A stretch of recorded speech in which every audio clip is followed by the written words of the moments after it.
Online academy channel पर अगर आप सीटेट, यूपीटेट, एचटेट और रीट और एनटीटी जैसी परीक्षा की तैयारी कर रहे हैं तो आज का वीडियो आपके लिए बेहद खास होने वाला है, क्योंकि हम बात करेंगे उस विषय की जो हर साल सबसे ज़्यादा मार्क्स दिलाता है, चाइल्ड डेवलपमेंट एंड पेडागोजी। आप सब जानते हैं कि सीटेट, एचटेट, रीट और यूपीटेट या एनटीटी जैसी परीक्षाओं में बाल विकास और शिक्षा शास्त्र से 30 अंकों का सीधा सीधा सवाल आता है और यही 30 अंक आपका सिलेक्शन पक्का कर सकते हैं। अक्सर बच्चे सोचते हैं कि पेडागोजी कठिन है, लेकिन अगर आप इसके कंसेप्ट को सही तरीके से समझ ले, यानी जितने भी साइकोलॉजिस्ट हैं जैसे पियाजे है, वाइगोत्स्की है, कोलबर्ग है, स्किनर है, थॉर्नडाइक है, कोफका है, वर्दीमर है, मोंटेसरी है, जितने भी साइकोलॉजिस्ट हैं इनकी पेडागोजिकल थ्योरीज को आप ध्यान से समझेंगे तो आपके लिए कोई भी सवाल मुश्किल नहीं रहेगा। पिछले वर्षों में पूछे गए मोस्ट इम्पोर्टेंट एमसीक्यू और न्यू एमसीक्यू क्वेश्चंस डिस्कस करेंगे। सीडीपी के पहले 10 वीडियो हम ऑलरेडी चैनल पर अपलोड कर चुके हैं और इन 10 वीडियोस को आप ध्यान से देखिए, आपके एग्ज़ाम में आपकी फुल हेल्प होएगी इससे। तो प्रीवियस वीडियो के जितने भी लिंक है वो डिस्क्रिप्शन में आपको मिल जाएंगे। और तो चैनल पर न्यू है तो प्लीज़ चैनल को लाइक, शेयर और सब्सक्राइब ज़रूर कीजिए। सब्सक्राइब करने से आपको नोटिफिकेशन मिलते रहेंगे ताकि आपको आने वाली वीडियोस जो हम डालते हैं उनकी भी नोटिफिकेशन मिल सके और आपकी एग्ज़ाम में हेल्प हो सके। तो चलिए स्टार्ट करते हैं पार्ट 11 का। Part 11 CDP. तो पार्ट 11 में हमारे पास 30 क्वेश्चन आ जाएंगे। जैसे कि हम अब तक 1 to जो है 10 तक 30 क्वेश्चंस दे चुके हैं, 30 करके। तो अब आज हमारा पार्ट 11 आ जाएगा, इसमें भी हम 30 क्वेश्चन डिस्कस करेंगे। तो चलिए स्टार्ट करेंगे। हमारा फर्स्ट क्वेश्चन है प्रगामी विकास का अर्थ क्या है। प्रगामी विकास का अर्थ क्या है? अनुशासन आधारित है, अस्थायी बदलाव है, अचानक परिवर्तन है या एक दिशा में वृद्धि है। तो प्रगामी विकास का अर्थ है एक दिशा में वृद्धि है। तो प्रगामी विकास का अर्थ होता है एक दिशा में वृद्धि। तो इसका राइट आंसर 1 आ जाएगा। तो चलिए ऑप्शन 1 जो क्वेश्चन 1 का राइट आंसर हम चेक करते हैं। Yes, option 4 is correct. प्रगामी विकास का अर्थ होता है एक दिशा में वृद्धि। तो चलिए क्वेश्चन नंबर 2 पर चलते हैं। क्वेश्चन नंबर 2 हमारा क्या कहता है? बच्चों में रुचि जागृत करने का सर्वोत्तम तरीका क्या है? डर दिखाना, उपेक्षा करना, दंड देना या प्रोत्साहन देना। तो देखिए, डर दिखाना बच्चों में जागृति उत्पन्न नहीं होती, इससे बच्चों में इंटरेस्ट और जो है इंटरेस्ट उनमें पैदा नहीं होता। डर दिखाने से और भी बच्चे डर जाते हैं बहुत ज़्यादा, और उपेक्षा करने से उनमें जो है हीन भावना पैदा हो जाएगी। दंड देना ये भी गलत कार्य है। तो प्रोत्साहन देना, तो इसका राइट आंसर जो है 4 आ जाएगा। बच्चों में जो रुचि जागृत करने का सर्वोत्तम तरीका है प्रोत्साहन देना। तो इसका राइट आंसर हम चेक करते हैं। Yes, option 4 is correct. बच्चों में रुचि जागृत करने का सर्वोत्तम तरीका है प्रोत्साहन देना। तो क्वेश्चन नंबर 3 पर चलते हैं।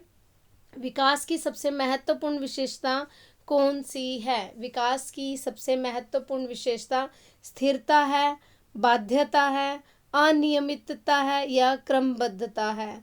तो थर्ड का राइट आंसर हमारे पास क्रमबद्धता आ जाएगा। स्थिरता, विकास कभी भी स्थिर नहीं होता, ना ही बाध्यता होता है, ना ही अनियमित होता है, यह क्रमबद्धता होती है इसमें। विकास जो है विकास जो है स्पाइरल हमारे पास होता है बच्चे का।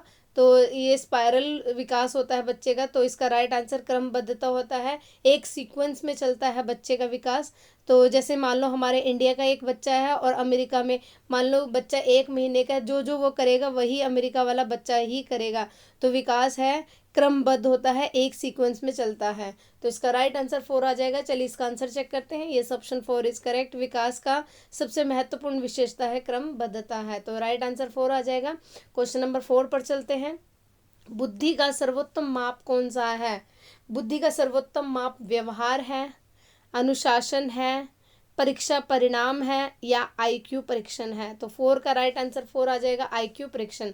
बुद्धि का सर्वोत्तम माप आपको पता है, मैंने आपको बताया था पहले भी। बुद्धि का जो एल्फ्रेड बिने ने जो है बुद्धि का मापने का जो वो है रेडी किया था। तो आईक्यू का सबसे पहले कंसेप्ट एल्फ्रेड बिने ने दिया था, और आईक्यू का जो हमारे पास आगे जो है विलियम स्टर्न ने दिया था। जो है आईक्यू जो है इसका सूत्र जो है वो तो IQ का सूत्र है MA/CA × 100।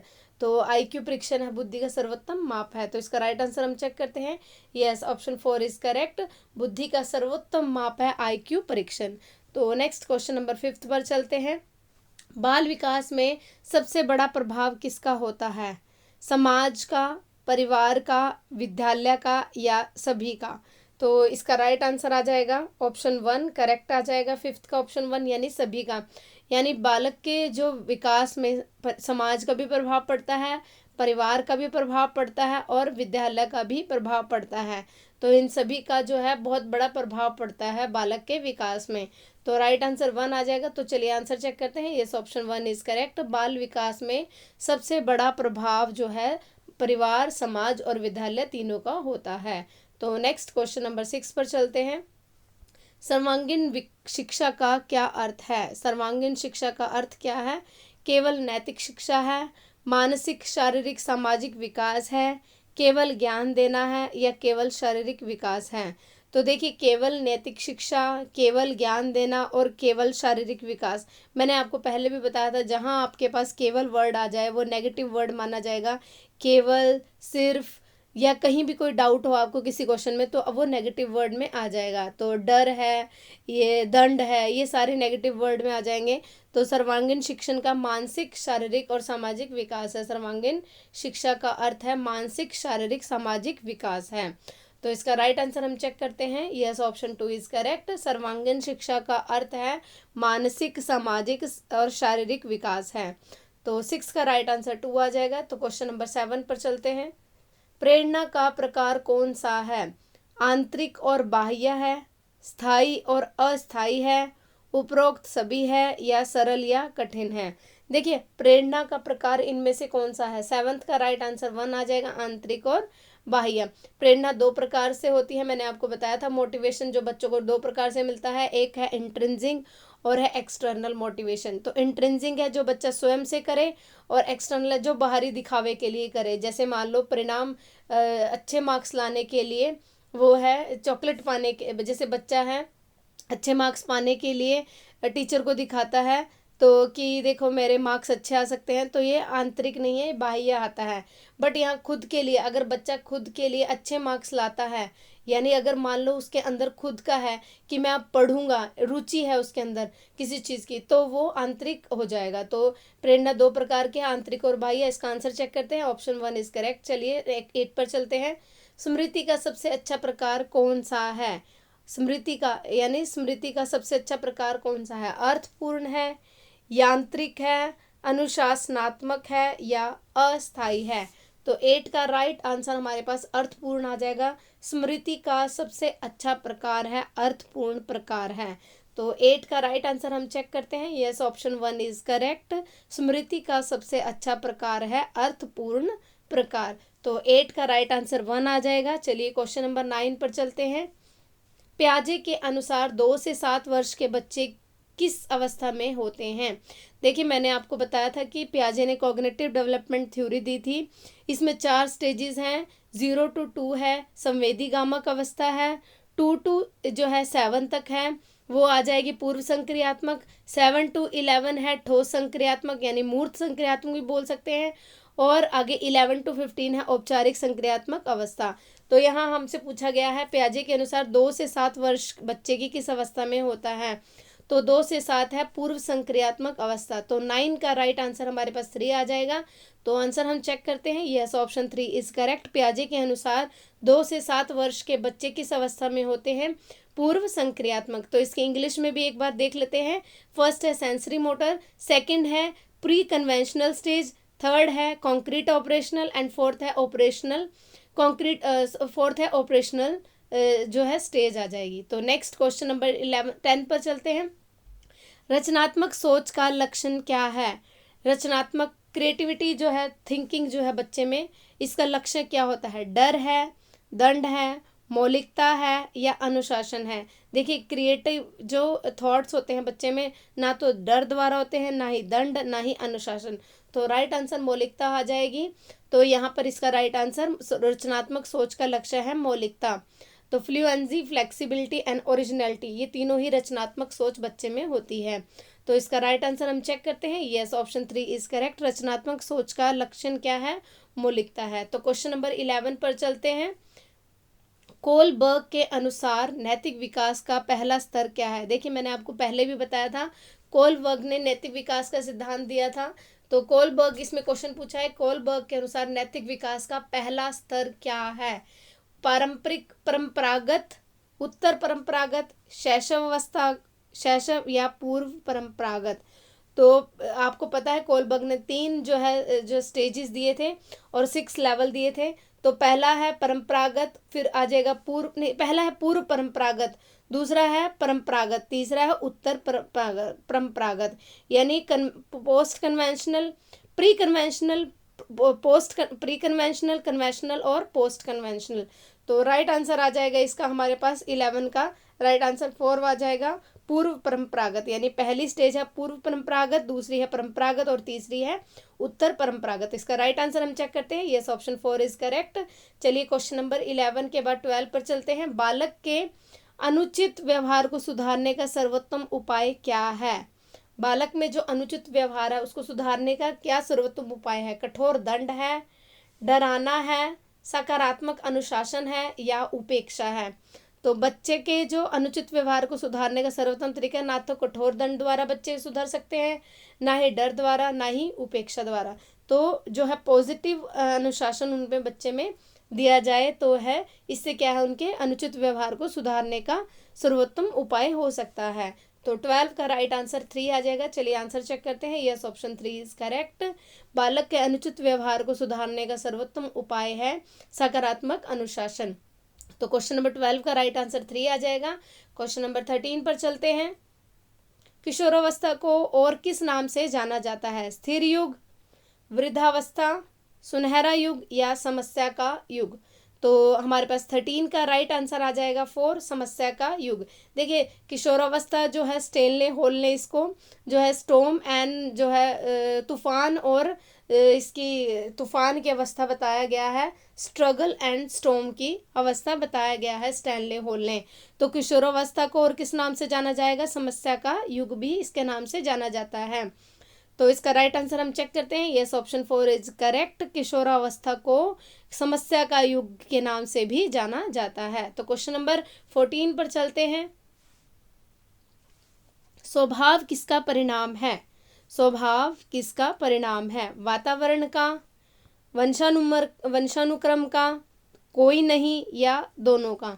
तो 14 का राइट आंसर हमारे पास आ जाएगा 4, यानी दोनों का। स्वभाव जो है वातावरण द्वारा भी होता है और वंशानुक्रम भी, यानी बच्चे में जो इसके स्वभाव होते हैं ये है वातावरण और वंशानुक्रम दोनों का ही परिणाम होता है। तो 14 का राइट आंसर हमारे पास जो है 4 आ जाएगा। चलिए इसका आंसर चेक करते हैं। Yes, option 4 is correct. स्वभाव का जो परिणाम है वंशानुक्रम और वातावरण का परिणाम होता है। तो 14 का राइट आंसर जो है 4 आ जाएगा। चलिए क्वेश्चन नंबर 15 पर चलते हैं। बाल मनोविज्ञान का महत्व किसके लिए है? समाज, माता पिता, शिक्षक या सभी के लिए? बाल मनोविज्ञान का महत्व 15 का राइट आंसर 4 आ जाएगा, सभी के लिए। तो बाल मनोविज्ञान का महत्व समाज के लिए भी होता है, माता पिता के लिए भी होता है और शिक्षक के लिए भी होता है, तीनों के लिए होता है। तो इसका राइट आंसर सभी के लिए आ जाएगा, बाल मनोविज्ञान का महत्व। इसका राइट आंसर हम चेक करते हैं। Yes, option 4 is correct. बाल विज्ञान का, मनोविज्ञान का महत्व जो है समाज के लिए भी होता है, माता पिता के लिए भी और शिक्षक के लिए भी। तो इसका राइट आंसर 4 आ जाएगा। चलिए क्वेश्चन नंबर 16 पर चलते हैं। पावलोव का प्रयोग किस प्रकार का है? परीक्षण और त्रुटि का, अंतर्दृष्टि का, शास्त्रीय अनुबंधन का या प्रचालन अनुबंधन का? देखिए, मैंने आपको बताया था परीक्षण और प्रयास और त्रुटि का जो है वो हमारा थॉर्नडाइक का आ जाएगा, अंतर्दृष्टि का जो हमारा आ जाएगा ये कोहलर द्वारा दिया गया है और शास्त्रीय अनुबंधन ये पावलोव द्वारा। इसका राइट आंसर जो 3 आ जाएगा।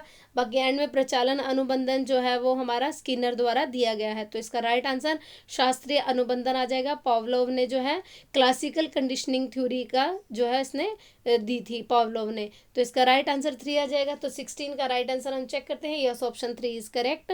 पावलोव का प्रयोग जो है शास्त्रीय अनुबंधन का प्रयोग है।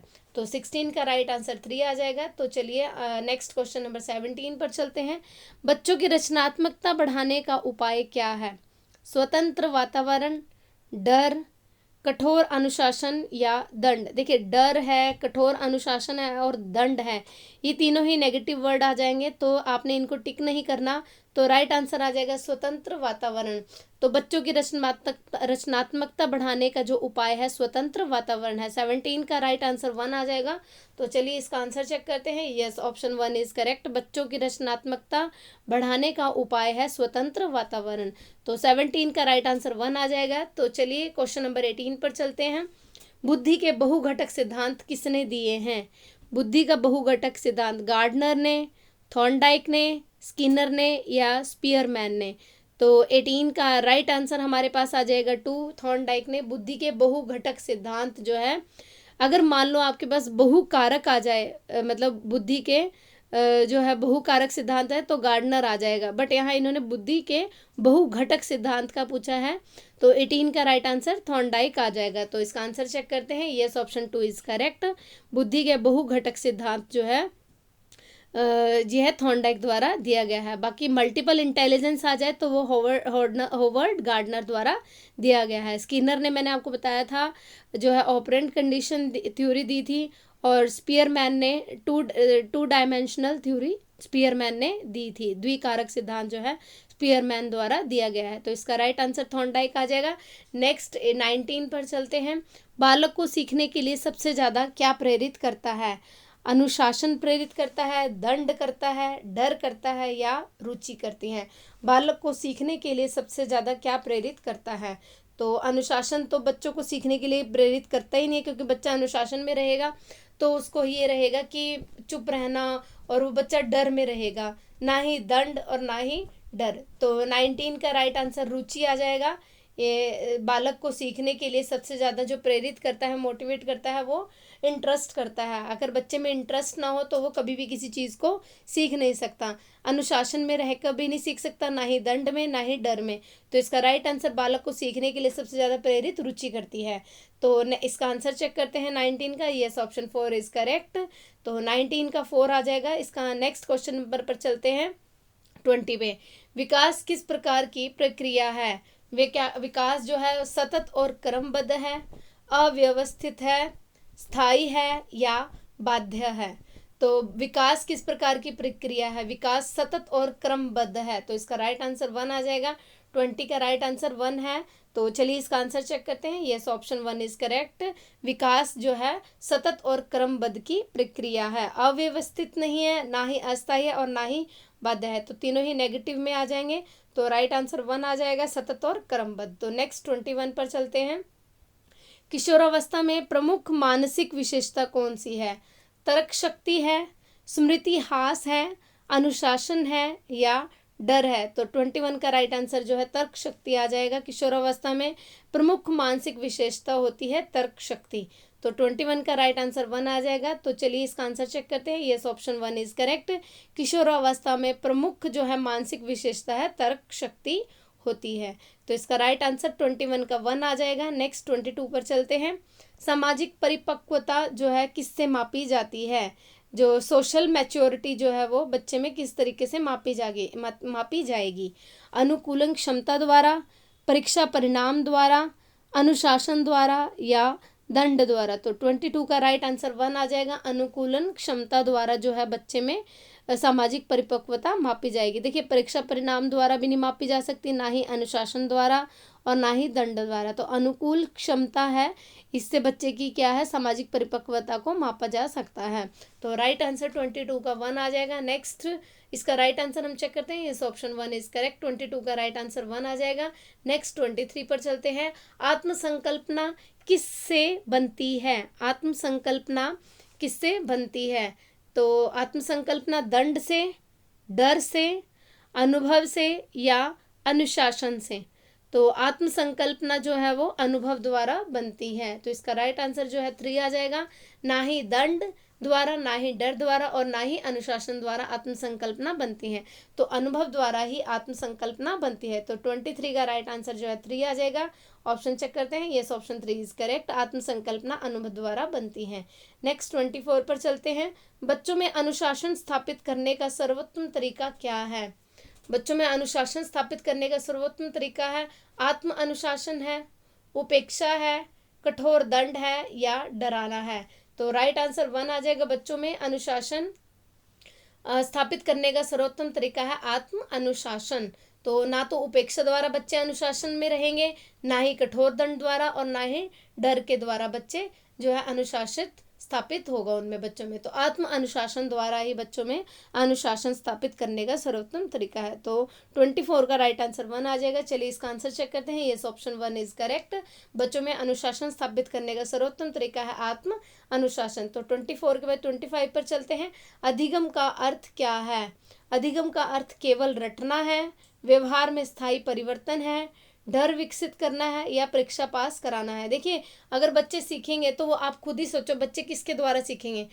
सीखने का जो क्या अर्थ होगा बच्चे वाला बच्चों का, तो केवल रटेंगे तो ही वो सीखेंगे, या डर विकसित करेंगे तब वो सीखेंगे, या परीक्षा पास करेंगे तब वो सीखेंगे? नहीं, व्यवहार में स्थायी परिवर्तन होगा तो ही बच्चे अधिगम का जो अर्थ सही होगा। तो व्यवहार में जो स्थायी परिवर्तन है वही अधिगम कहलाता है। तो 25 का राइट आंसर 2 आ जाएगा। चलिए इसका आंसर क्या आ जाएगा? Option 2 is correct. अधिगम का अर्थ है व्यवहार में स्थायी परिवर्तन। तो प्लीज़ अगर चैनल पर न्यू है तो प्लीज़ चैनल को लाइक, शेयर और सब्सक्राइब जरूर कीजिए। तो चलिए 26 पर चलते हैं। शिक्षा का दार्शनिक आधार क्या है? शिक्षा का दार्शनिक आधार अनुशासन है, विचारधारा है, परीक्षा है या अनुकरण है। तो 26 का राइट आंसर 2 आ जाएगा। विचारधारा। शिक्षा का दार्शनिक आधार क्या है? विचारधारा। तो 26 का राइट आंसर 2 आ जाएगा। चलिए इसका आंसर चेक करते हैं। Option 2 is correct. शिक्षा का दार्शनिक आधार है विचारधारा। तो नेक्स्ट 27 पर चलते हैं। बाल विकास किस पर निर्भर करती है? बाल विकास वंशानुक्रम और वातावरण, केवल वंशानुक्रम या केवल वातावरण या अनुशासन पर। तो बाल विकास 27 का राइट आंसर 1 आ जाएगा। वंशानुक्रम और वातावरण, हेरिडिटी, एनवायरमेंट बाल विकास पर ही, दोनों पर ही निर्भर करती है, हेरिडिटी एंड एनवायरमेंट। तो बच्चा हेरिडिटिकली और एनवायरमेंटली दोनों ही तरीके से बच्चा जो है वो है बाल विकास पर निर्भर होता है, वातावरण और वंशानुक्रम पर। तो 27 का राइट आंसर 1 आ जाएगा। चलिए इसका आंसर चेक करते हैं। Yes, option 1 is correct. तो 27 का राइट आंसर जो है हमारे पास 1 आ जाएगा। नेक्स्ट 28 पर चलते हैं।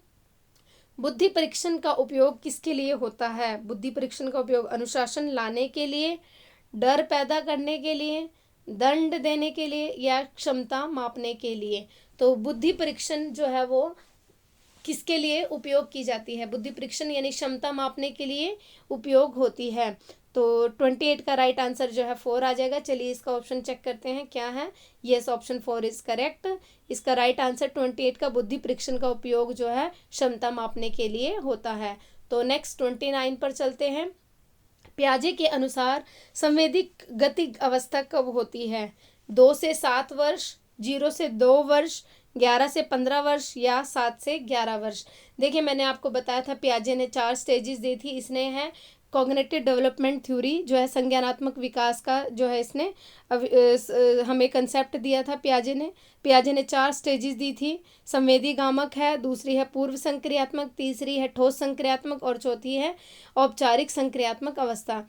तो इसमें पूछा गया है संवेदी गामक अवस्था कौन सी है? 0 से 2 वर्ष जो है संवेदी गामक अवस्था है, और 2 से 7 वर्ष है पूर्व संक्रियात्मक, 7 से 11 है ठोस संक्रियात्मक यानी मूर्त संक्रियात्मक बोलते हैं इसको, कॉन्क्रीट ऑपरेशनल स्टेज भी बोलते हैं।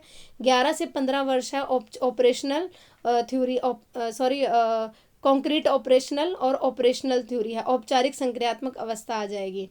फॉर्मल ऑपरेशनल स्टेज जो है 11 से 15 आ जाएगी। तो इसका राइट आंसर जो है हमारे पास आ जाएगा 0 से 2 वर्ष। तो नेक्स्ट 30 के लास्ट क्वेश्चन पर चलते हैं। बालक में अनुकरण प्रवृत्ति कब सबसे अधिक होती है? बालक में अनुकरण, आप सभी जानते हो ऑब्जर्वेशन जब बच्चा है वो कब से शुरू करता है? अनुकरण यानी नकल करना दूसरों की, ऑब्जर्व करके ही नकल करता है बच्चा। तो इमिटेशन जो है बच्चा वो कब उसमें सबसे अधिक होता है? प्रारंभिक बाल्यावस्था में, किशोरावस्था में, प्रौढ़ावस्था में या वृद्धावस्था में? तो बालक में अनुकरण प्रवृत्ति सबसे अधिक होती है प्रारंभिक बाल्यावस्था में। तो 30 का राइट आंसर 1 आ जाएगा। तो चलिए 30 का राइट आंसर हम चेक करते हैं। Yes, option 1 is correct. बालक में अनुकरण प्रवृत्ति सबसे अधिक है प्रारंभिक बाल्यावस्था में होती है। तो 30 क्वेश्चन हमारे कंप्लीट हो चुके हैं। अगर आप चैनल पर न्यू हैं तो प्लीज़ चैनल को लाइक शेयर और सब्सक्राइब कीजिए। पिछले हमने जो है 10 वीडियो हम ऑलरेडी चैनल पर अपलोड कर चुके हैं। आप इनके लिंक जो है आपको डिस्क्रिप्शन में मिल जाएंगे। तो अगर चैनल पर प्लीज़ चैनल को लाइक शेयर और सब्सक्राइब कीजिए और प्लीज़ एक प्यारा सा कमेंट ज़रूर कीजिए। So thank you so much, bye.